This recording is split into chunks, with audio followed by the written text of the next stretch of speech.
You've probably had a dream that goes something like this. Something is chasing you, you're running for your life, and then suddenly you're frozen in place. Your brain screams to keep moving, but your body doesn't listen. You're paralyzed. It's only a dream, right? But what if you woke up and you still couldn't move? That's what happens during an episode of sleep paralysis. People wake up in the middle of the night completely immobilized. They can't move a finger or make a sound. All they can do is breathe and look around. Waking up in this state is beyond disorienting. You're completely vulnerable and you can't even call for help. But as terrifying as the paralysis might be, it's nothing compared to what happens next.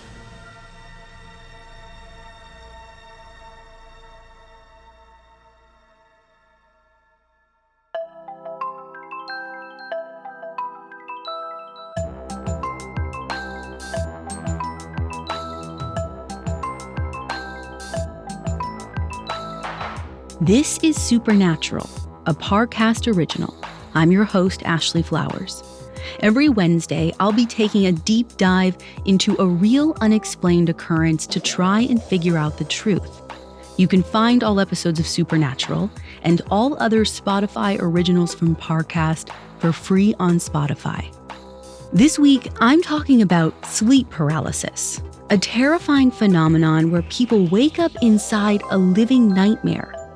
Whether it's ancient shadow demons or a fluke in our brain chemistry, sleep paralysis is far more common than you probably realize. So be careful tonight. You might be next. We have all of that and more coming up. Stay with us. This episode is brought to you by Trolley.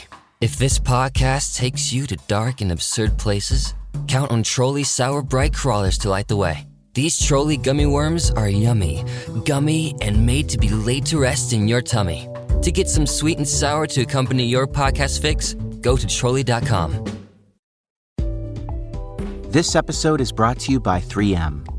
3M has always been driven to improve lives with science and innovation. It's this forward-thinking mindset that led 3M to invent household items you've come to know and love, like Post-it notes and command hooks. But 3M believes they have a responsibility to use their science to improve lives in even more ways. That's why they're responding to the COVID-19 crisis by working on solutions for some of today's biggest challenges. As a leading provider of personal protective equipment, 3M is producing critical products for healthcare workers and first responders, and donating to local and humanitarian aid partners around the globe. They're also making more respirators than ever before, with plants working around the clock, producing more than 95 million respirators per month in the U.S., helping those on the front lines continue the fight. 3M Science, applied to life. Learn more about how 3M is helping the world respond to the COVID-19 pandemic at 3m.com/COVID.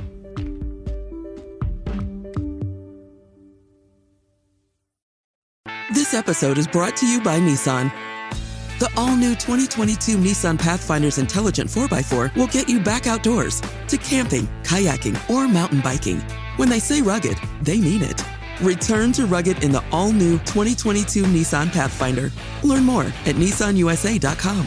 Available intelligent 4x4 cannot prevent collisions or provide enhanced traction in all conditions. Always monitor traffic and weather conditions.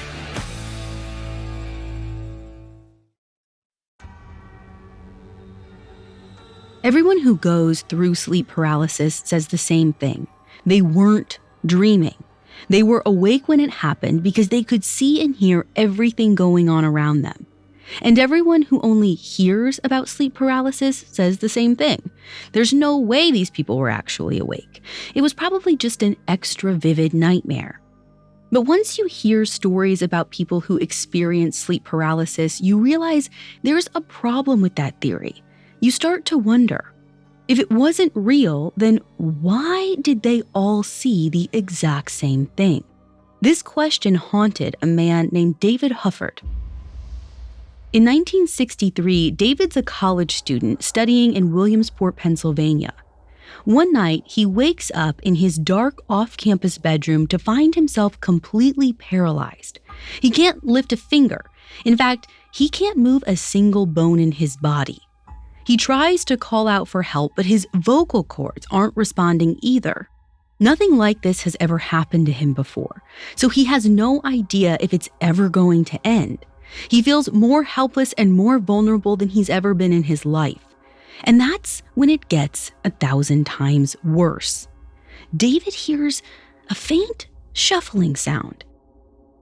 It takes him a second to realize that it's the sound of footsteps. There's someone in his bedroom. He tries to roll over and switch on the light, but his muscles still won't cooperate. Meanwhile, the footsteps are getting closer. Then he feels the bed sink down, like something's climbing in. David tries to scream, but no sound comes out. And that's when he feels a sudden pressure on his chest, like something's kneeling on him, pressing him down into his mattress. He can't see it, he can only feel it, but whatever it is grabs his throat and starts to suffocate him. Sheer terror runs through David's body, an overwhelming sense of dread. He is convinced in this moment he is going to die. But then something changes. David doesn't know how he shakes off the paralysis. He just suddenly realizes that he's able to move again. He leaps out of bed and switches on the light, and the room is empty. David searches his bedroom, but there's no evidence of an intruder, which is super bewildering. He's had plenty of bad dreams before, so he knows this was not a dream, but he's too scared to go back to sleep. His mind is racing. Like, is he having a nervous breakdown, or was he really just attacked by some kind of phantom?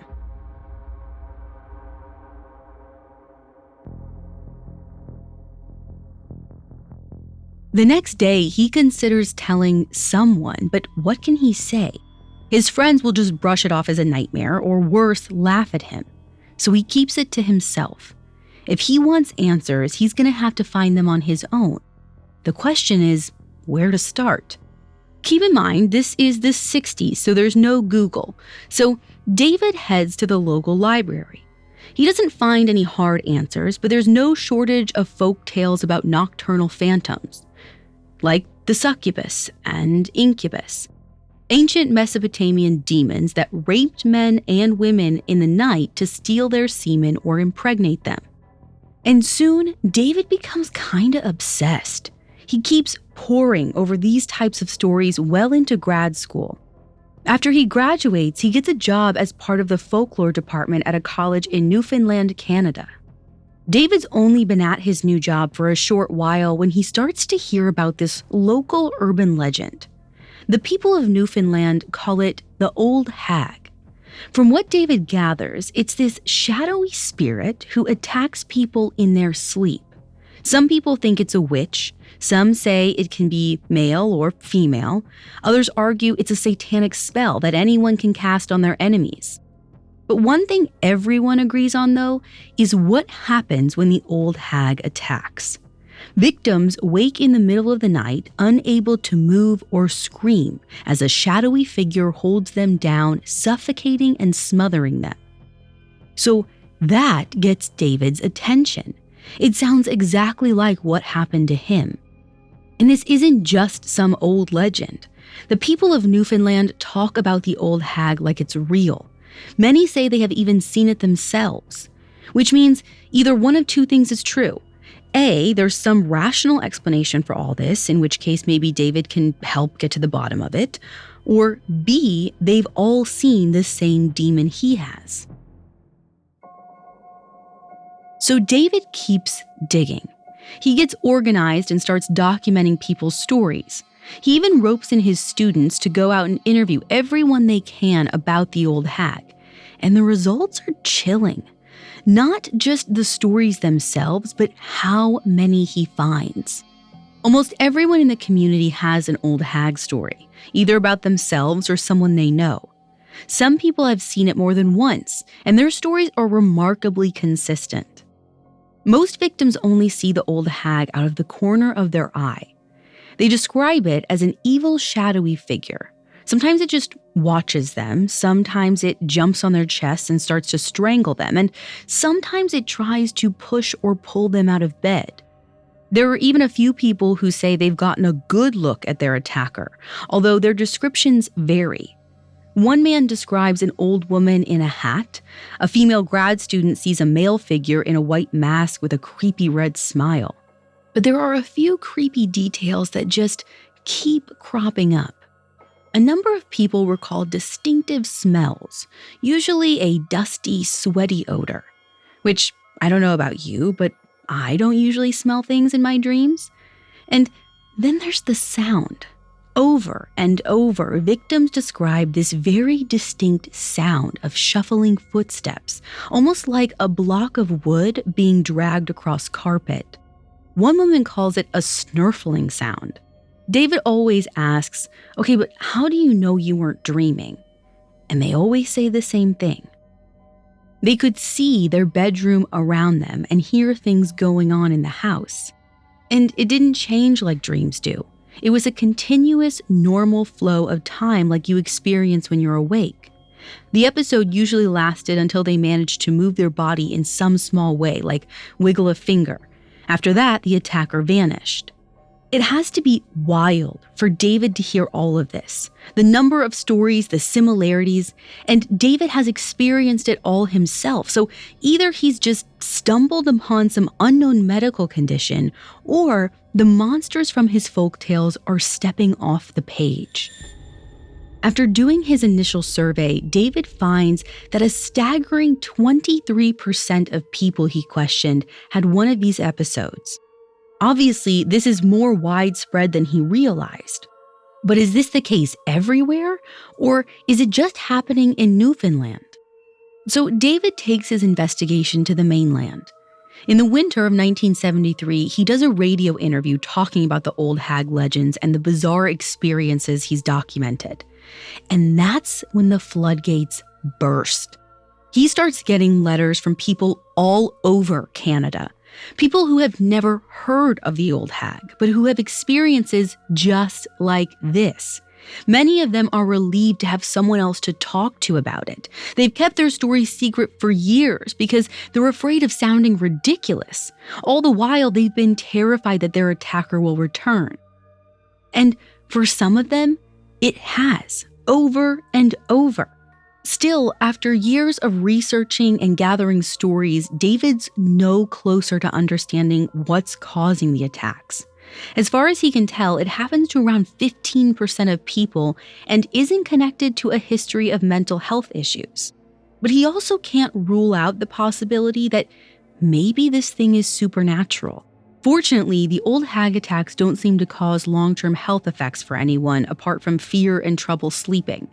If the attacker is a demon, it must be content to leave its victims alive. But that's about to change.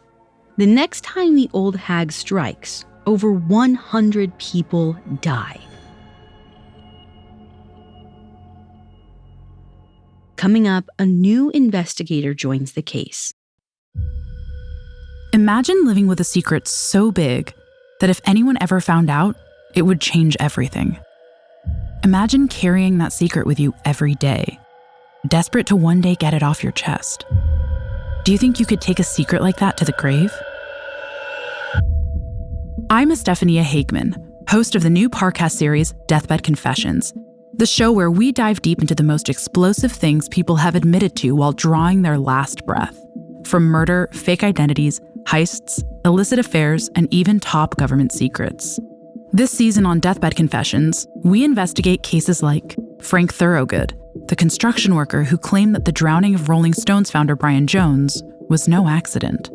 Margaret Gibson, a silent film actress who, while dying of a heart attack, confessed to one of the most famous unsolved crimes in Hollywood history.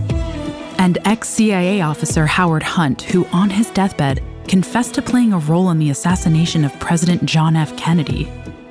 Deathbed Confessions is a Spotify original from Parcast, airing episodes weekly starting July 21st. Follow and listen to Deathbed Confessions for free on Spotify.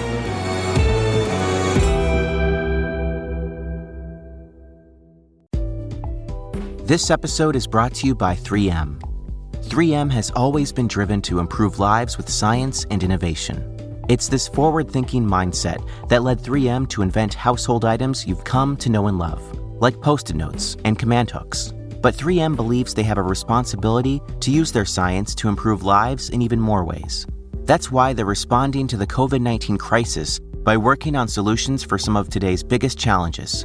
As a leading provider of personal protective equipment, 3M is producing critical products for healthcare workers and first responders, and donating to local and humanitarian aid partners around the globe. They're also making more respirators than ever before, with plants working around the clock, producing more than 95 million respirators per month in the U.S., helping those on the front lines continue the fight.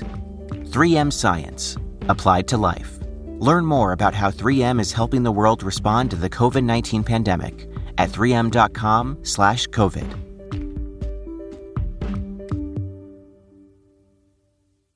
Now back to the story. In the early 1980s, David Hufford's research into the old hag phenomenon is getting lots of attention from scientists and sleep researchers. They technically already have a name for what he's studying: sleep paralysis. I mean, the term has been around since 1928, and it was thought to be a rare side effect of narcolepsy. But David's research shows it's far more common. Still, no one knows what causes it and why people's experiences are so similar. And David's not the only one interested in figuring it out. For Shelley Adler, it's a matter of life and death. In 1987, Shelley is a graduate student at the University of California, Los Angeles. She's studying medical anthropology, which is basically a cross between human culture and biology, and she hears about a wave of mysterious deaths affecting a group of Southeast Asian refugees living in the U.S. The victims are mostly young men, usually around their 30s, who appear to be perfectly healthy, at least until they go to sleep one night and never wake up. Doctors are mystified. They end up chalking it up to sudden, unexplained nocturnal death syndrome, which basically means nothing more than they died in their sleep and we have no idea why. But Shelley wonders if there's something the doctors missed, like maybe the cause of death isn't 100% medical. So she interviews over 100 refugees, and what she finds is terrifying. They don't need doctors to tell them what's killing them. They already know. The refugees call it the Da Cho, roughly translated, night spirit. Sound familiar? Apparently, it's an evil spirit that attacks in the night, paralyzing its victims with fear and dread. The refugees are terrified, so much so they're literally setting alarms every half hour to stop themselves from falling into a deep sleep. But it isn't working. The Da Cho keeps visiting. One refugee describes a dark shape that came over his whole body like a heavy weight, which sounds just like David Hufford's encounter, only this was with a group of people from the opposite side of the globe. Most of the refugees Shelley talks to are members of the Hmong, an ethnic group from Laos, which is worlds away from Eastern Canada. And yet, they're reporting the same experience. What is different is the number of people experiencing it. Based on his surveys, David estimated that around 15% of people worldwide might have an old hag-type encounter. But when Shelley interviews the refugees, 58% say that they have personally seen the Da Cho. And no one in Newfoundland ever died from an old hag attack, so why is it suddenly killing healthy young men? The refugees have their own theory. They tell Shelley that because they left their homeland, the spirits of their ancestors can no longer defend them from the Da Cho, which is a pretty tragic thought. And in the span of just a few years, the CDC counts 117 dead, which is a massive number for the size of the Hmong refugee population in the U.S. Meanwhile, the CDC is able to figure out one thing about the Hmong men. They're disproportionately affected by a genetic condition known as Brugada syndrome, which can lead to abnormal heart rhythms. But this can't be the whole answer because gradually the number of deaths decreases until they stop altogether. So if this was all just some genetic fluke, you'd think that the deaths would have continued at the same rate forever. So even if Brugada syndrome was ultimately what killed them, something else triggered it. Maybe that something was the night spirit. Maybe when they finally woke up, paralyzed, and saw it hovering over them, they were so frightened it triggered their underlying condition and stopped their heart. It would at least explain why the Da Cho killed these men while the old hag left its victims alive. But it doesn't explain why two groups of people as far-flung as Eastern Canada and Laos have such familiar folklore. Once you start looking, you'll find similar stories from all over the world. In China, this experience is known as ghost oppression. In Ethiopia, it's a czar. And in Turkey, it's a malevolent jinn. But of all of these legends, one in particular sticks out. It's about an Old Norse demon called the Mara. The Mara was an evil, goblin-like creature that was said to ride on people's chests at night, causing bad dreams. A Swedish folklorist described it by saying, "The Mara could be heard coming. There was a click in the lock, there was a patter crossing the floor, and there was a sound as if something soft were being hauled across the boards," which sounds an awful lot like what David heard in his college bedroom. Not only that, the Mara's name comes from an Indo-European word meaning crusher, recalling the intense pressure sleep paralysis victims feel on their chest. It's also one half of the old German word Nachtmar, or nightmare. That's right, in its original meaning, nightmare did not refer to just any bad dream. It actually meant a female evil spirit thought to lie upon and suffocate sleepers. So literally the experience we now call sleep paralysis.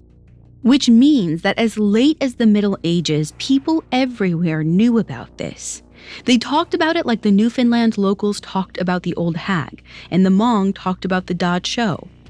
Somewhere down the line, the word got watered down.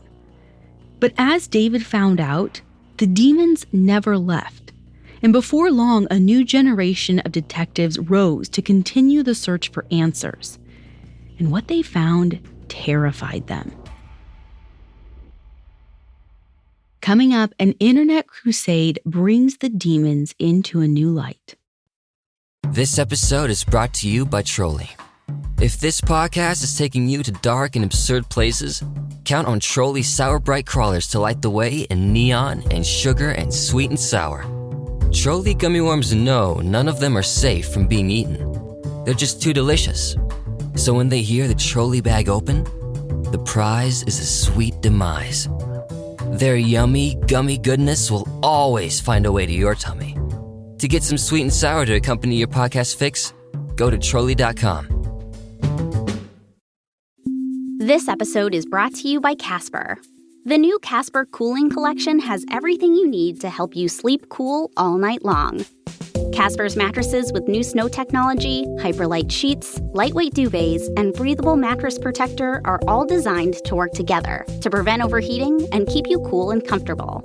Their Wave Hybrid Snow Mattress keeps you cool for over 12 hours, pulling heat away from your body for sustained temperature regulation, a cool-to-the-touch feeling, and a much-improved tomorrow. Casper's breathable mattress protector improves the coolness of the bed even further by allowing air to flow between your body and mattress. And as always, Casper offers free shipping and free returns. Focus on tomorrow. Let Casper handle the rest. Explore all Casper products, mattresses, sheets, pillows, and more at Casper.com. Now back to the story. Less than a decade after Shelley Adler investigated the deaths of the Hmong refugees, a person named Tim Brown started his own search for the truth. In 1994, Tim is just 14 years old and living in Nashville, Tennessee. One night, he's lying in bed with the television on, and he's just starting to doze off when he hears something. His bed is facing the open doorway, and as he looks through it, he sees someone in the hallway. It moves closer, and Tim sees that it's a towering, human-like figure, like a shadow come to life. It looks male in shape, but its face is featureless. It has no eyes, no nose, no mouth. It's just this amorphous, impenetrable darkness. The one distinguishing characteristic is that it's wearing a wide-brimmed hat and what looks like a long trench coat. I don't know about you, but if I saw that in my hallway, I would be chilled to the bone. And Tim is only 14. He is definitely frozen with fear. The shadow doesn't seem to have noticed him yet, so he lies there pretending to be asleep, praying that it goes away. But apparently he's peeking at it because he sees the shadow lean into his grandmother's room. Then it leans back out and looks right at him. It stands there for a long moment before it slowly moves down the hallway out of view. At this point, Tim's really worried for his grandmother. He summons his courage, leaps out of bed, and runs screaming into the hall. When he gets there, the shadow is gone. At this point, though, his yelling has woken up his grandmother and his great-grandmother. Tim's hysterical and insists there was an intruder, but there's no sign of one. Still, his grandmother and great-grandmother believe him. They both say they've seen the same thing before. For Tim, it's validating. But years pass and he starts to lose confidence. Maybe it was just a figment of his imagination. Maybe his grandmother and great-grandmother were just humoring him. Before long, he stops talking about it. Until 2006, when Tim is 26 years old. It's 2 a.m, and Tim is up listening to the radio. The host is talking about something called shadow beings, human-shaped patches of darkness that flit in and out of someone's peripheral vision. Then the host and his guest start describing an eerily similar experience they've been hearing about. A lot of people say they've been waking up to see a shadowy man with a wide-brimmed hat looming over them. Tim is stunned. This is exactly what he saw. So he goes on the internet and finds even more people with similar experiences. Stories about waking up frozen in bed, unable to move or scream, and seeing the shadow of a man in a wide-brimmed hat. Eventually, Tim finds so many stories that he's having trouble keeping track of them all. In 2008, he launches a website to compile people's so-called Hat Man sightings. Tons of users write in. They share personal experiences with sleep paralysis, as well as studies, theories, and research. But by far, the most popular discussion is about the Hat Man. People describe him as a dark male figure around 6 feet tall, like a shadow, but somehow even darker, wearing a wide-brimmed hat and a long trench coat.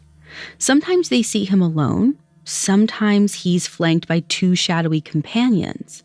And almost everyone who sees him describes the same overwhelming sense of evil and dread. Okay, so let's take a step back. We've got the old hag, the Da Cho, the Mara, the Hat Man. The stories are just so specific and consistent across cultures and centuries, and yet no one truly knows what to make of them. The good news is all the research from David Hufford, Shelley Adler, and others has provided a ton of data for scientists. And thanks to them, we now have an explanation for at least part of the mystery, the paralysis part. As the medical community understands it, it's actually normal for our brains to paralyze us when we're asleep. That's why we don't get up and start acting out our dreams. But every once in a while, for some reason we don't really understand, our brain turns the paralysis on too soon or turns it off too late, and we wake up still unable to move. So basically, what people experience during sleep paralysis is a brain glitch, one that occurs right as we're falling asleep or right as we're waking up. It can even explain things like the old hag. Apparently, scientists think of sleep paralysis as the state between wakefulness and dreaming. So we can see our bedroom, but the parts of our brain that create our dreams is still firing on all cylinders, which creates bizarre visual hallucinations. I mean, it's a pretty tidy explanation, but it doesn't solve everything, like why so many people are having the same exact hallucinations. The closest answer for that comes down to pop culture, whether that's religion or folk tales or even movies. Basically, we're all seeing the same things because we're all afraid of the same things. One sleep paralysis expert, psychologist Christopher French, thinks that the Hat Man sightings could be inspired by Freddy Krueger, the hat-wearing villain from the Nightmare on Elm Street films, who kills his victims in their dreams. But as a theory, it doesn't really pan out, because plenty of people remember seeing the Hat Man years before the first Nightmare on Elm Street came out, as early as 1971. So maybe there's another answer out there, one that's actually demonic or somehow spiritual. Even the experts agree that more research is needed. In the meantime, recent surveys estimate that 40% of people will experience sleep paralysis at least once in their lives. Don't worry though, there are precautions you can take. Get plenty of sleep, limit stress, avoid sleeping on your back. And if you do wake up stiff as a board with a shadow demon looming over you, try not to freak out.